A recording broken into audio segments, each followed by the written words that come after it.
Hey up. So, today we're going to be looking at spine number 4. And here we go again, because if you didn't know already, this is another Renee Harmon and James Bryan collab. Those are the two that worked on the film I covered in episode 3 of this series, that being Lady Street Fighter. And I would say if you've not seen that review, go back and watch it, because I'm going to be mentioning this film a fair bit in this video, and it's nice to be in the loop on stuff, isn't it? But this episode, we're going to be checking out Jungle Trap, which is a 1990 American exploitation film that was previously unfinished. That is until Bleeding Skull, who we talked about last episode, because they restored and re-released the McPherson tape. They got a hold of the footage and they cobbled it together, edited it and released it. So, I hated Lady Street Fighter and its sequel. Hopefully this one does something a little different and a little better. Let's have a look, shall we? I don't see why I can't lead the expedition. Remember, Bina, I was in charge of the last one. And if you recall, you managed to screw it up royally. No one was killed. It was an accident. I told you that. Hey, Janice, why don't you shut up? I have to trouble you to open your luggage. It is my duty to inspect all the goods brought in by foreigners.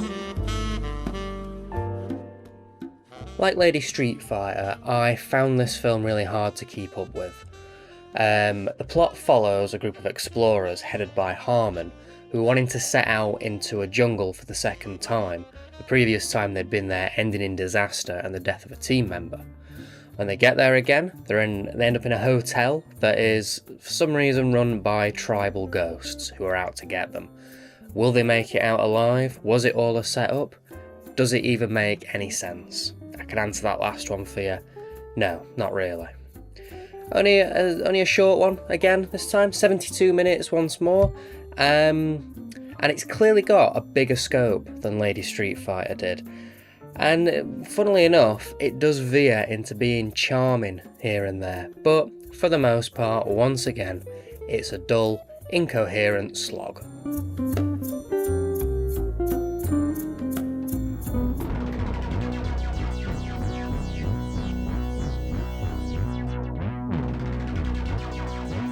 I'm sorry I scared you. It's all right. But the kitchen door was open and I just walked in. I'm sorry. Glenn. Where in the hell can I find a drink? A stiff one. The acting is awful. Did you expect me to say anything differently? Again, it's funny for about 20 minutes and then it gets old, very, very similar to Lady Street Fighter's calibre of acting. And again, like that film, Harmon might be the worst part of the whole thing. Cheap is definitely the word that I like to use with these guys' films. I think I said it a lot in the last review. Everything feels cheap, from the sets to the props to the gore effects. They fly in a cardboard plane and reuse the same shrunken head prop about 8 times. Cinematography is very lazy too. It's just a camera stuck to a tripod. It's all very static and flat, very slapdash. The moments of creativity are all just ruined as well by long stretches of boring indulgence. Now, don't get me wrong, this might sound like I just hate a zero-budget cheap film, and I don't, but I think I've figured out why I dislike the films that Bryan and Harmon put out. I like a low-budget film that's cheap, but it's a group of people getting together and trying the best, and there's a charm to it, and there's a spirit to it, and it works because it's people working with what they've got. These films, to me, feel more like just shoot the camera, mate, I want to be on film. It doesn't matter what's in it, doesn't matter on the production value. It's egotistical and self-indulgent, and I just can't get behind it. The best part of this film was the synth score that Bleeding Skull added after the fact. Doesn't have anything to do with Bryan and Harmon. Well, the pain doesn't quite end there though, because for those who've seen this release knocking about or spotted it on the cover when I showed it earlier, there is another film on this disc. So let's just move straight onto that, shall we? We gotta get these people to El Sol.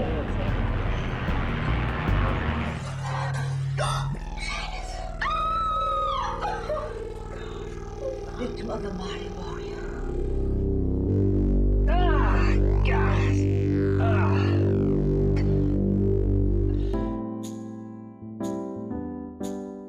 Run Coyote Run, not to be confused with the TV show of the same name, is a 1987 exploitation film and a sequel to Lady Street Fighter. Oh my god. Considered lost for a very long time, it was eventually found in the boot of a used car apparently, and Bleeding Skull once again cobbled it together and released it.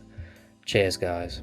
The plot follows Anne, played by Harmon, who'd have thought, who is a psychic cop and he's trying to figure out what happened to Linda, who's Harmon's character from Lady Street Fighter.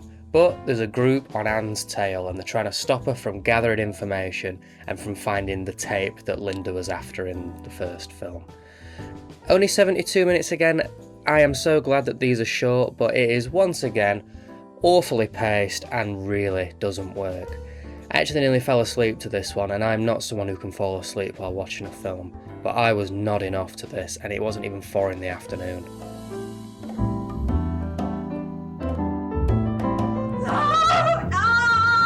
Wake up. Come on. When are you gonna shine your shoes? Where you sinned.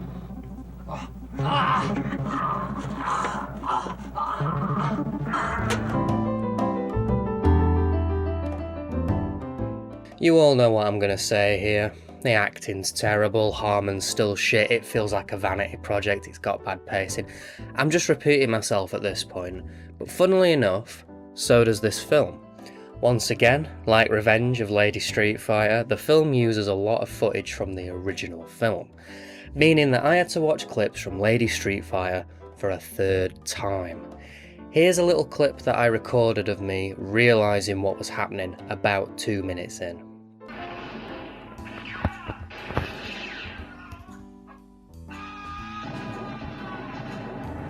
It's just the same stuff all over again.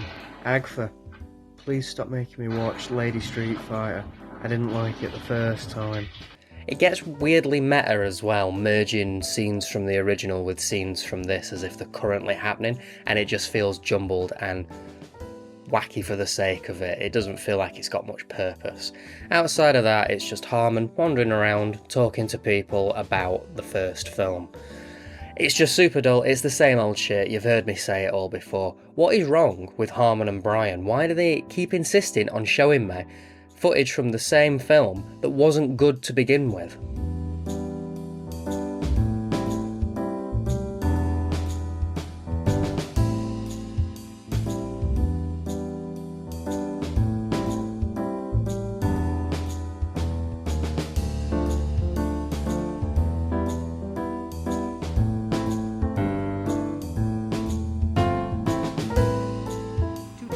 Court just off Sherman Way in Van Nuys. It's kind of an old house. All right. You can't miss it. What happened? Our neighbor got killed. Mr. Elkins. And married, that's his wife. Boy, they were such good neighbors. Always helpful. There was this big explosion. Kapow! Okay, time for the print. Time to calm down a little bit now. The print it's not great, but it's serviceable. It's not cleaned up half as well as Lady Street Fighter did, especially in the visual side. Jungle Trap's flickery and it's a bit VHS looking, and Run Coyote Run's sort of washed out and just low quality in general.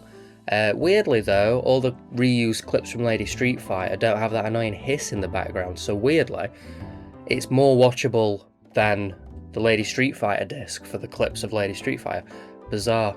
But as I say, it's not the best, but it's fine for what it is. And on the disc, we get the 2 films. We get commentary on Jungle Trap, and we also get a 10-minute Jungle Trap making of documentary, as well as like a selection of outtakes, which are just deleted scenes. I always think outtakes are going to be bloopers. Maybe I'm the one who's in the wrong there, but I always expect bloopers.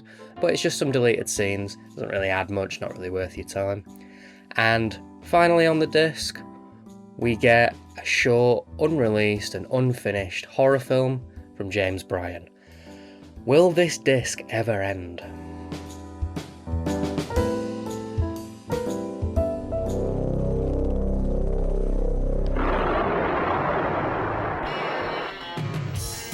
It takes guts to go through with it.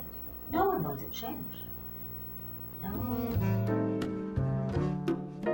Horrorcon is an unfinished American slasher film directed by James Bryan in 1989 and stitched together in 2021 for the Blu-ray release.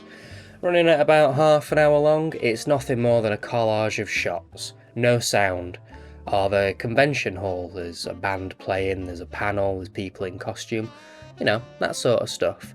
Looks to me sort of like a proof of concept, I guess. What it could have been actually sounds pretty interesting, to be honest.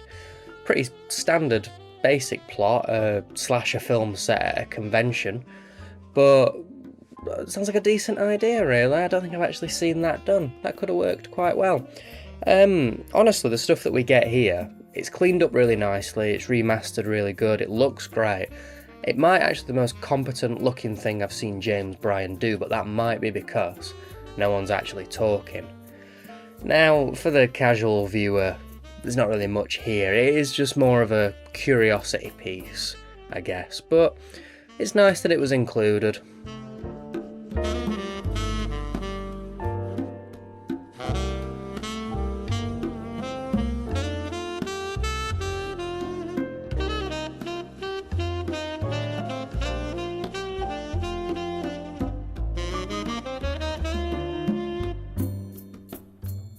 Okay, case time.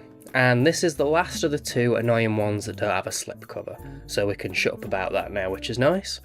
The case itself, though, is pretty decent. The blurbs for the film really sell them, way better sounding than they actually are. The reversible sleeve isn't that much different from the first one, maybe it's just the colour scheme, I don't know, but it's alright. Yeah, way nicer packaging than these films deserve once again.